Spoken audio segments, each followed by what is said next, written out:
It's happened again. Another Sydney apartment. Residents of a tower block have been forced to evacuate their homes. Well, I couldn't quite believe it, to be honest with you. The strata manager said, get ready, start packing, we need to evacuate. And I thought, oh, this isn't happening. Tracy Sheehan had just 3 hours' notice to evacuate her apartment in MASCOT Towers. I was sort of roaming for about 2 weeks. I have a 2-year-old, so it's very difficult to stay with anyone long-term with a 2-year-old.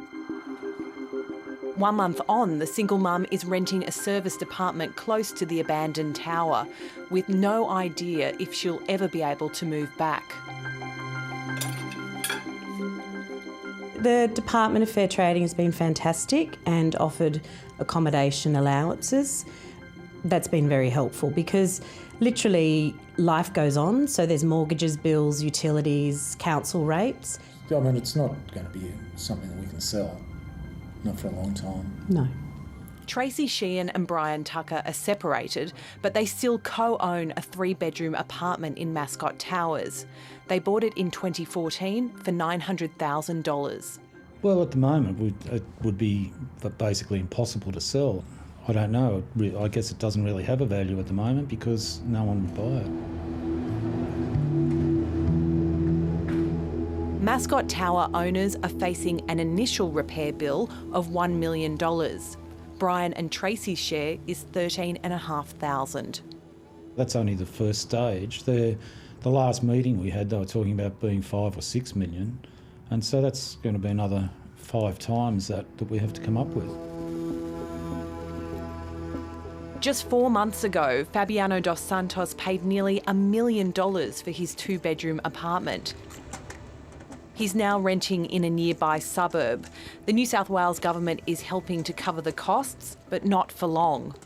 The assistance is only for 3 months. We don't know how everything's going to work like after 3 months.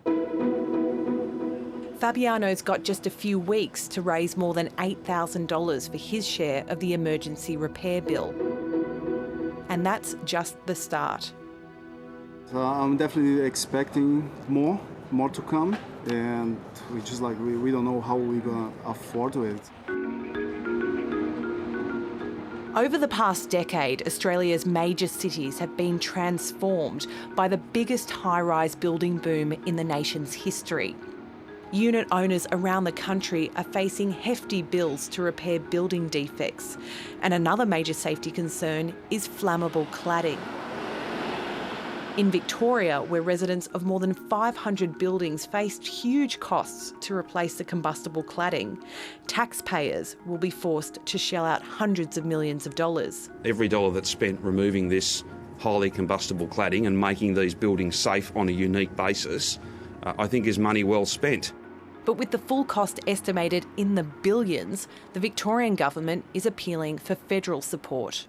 It is entirely a problem of the state and territories making, and they need to take responsibility for fixing it. Tomorrow, the state and federal building ministers will gather in Sydney, and concerns about the safety of high-rise apartments across the country are at the top of the agenda. But Industry Minister Karen Andrews admits the Commonwealth has limited powers to force the state and territory governments to agree. Well, it's a very, very dark and dismal story for the building sector if states cannot address the crisis in confidence that is there. But is there anything that the federal government can offer by way of leadership or funding for apartment owners who are living in unsafe buildings? Mm-hmm.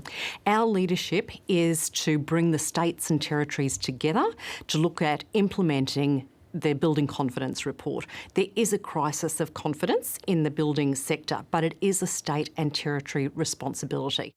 Those apartment owners who suddenly find themselves homeless as a result of defects are in a catastrophic circumstance.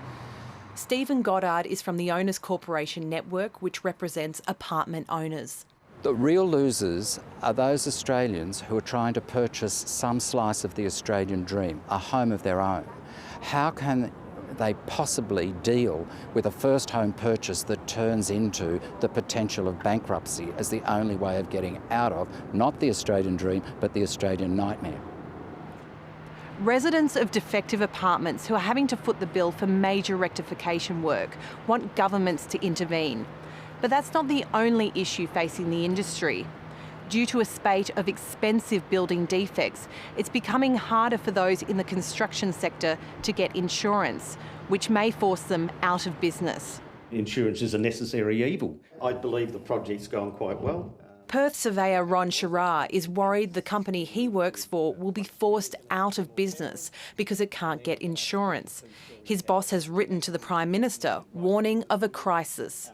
If builders and major builders and property developers can't get a permit or the ability to continue to finish their building, so the industry itself will stop. The industry is not at brink of collapse, but we're very close. There is a series of crises going on, particularly around insurance, and we need to ensure that the building ministers tomorrow focus on the urgency. Residents already affected by poor quality construction think the focus of tomorrow's building ministers meeting should be on helping them. It's a big mess. And it's only going to get worse. There needs to be a focus on what's already happened and also and the future, but what's already happened. There are so many people that are going, I feel that will be stranded. It's just such a horrible situation to go through. Would you ever buy a new apartment or a relatively new apartment again? Probably not. Got to get rid of one first.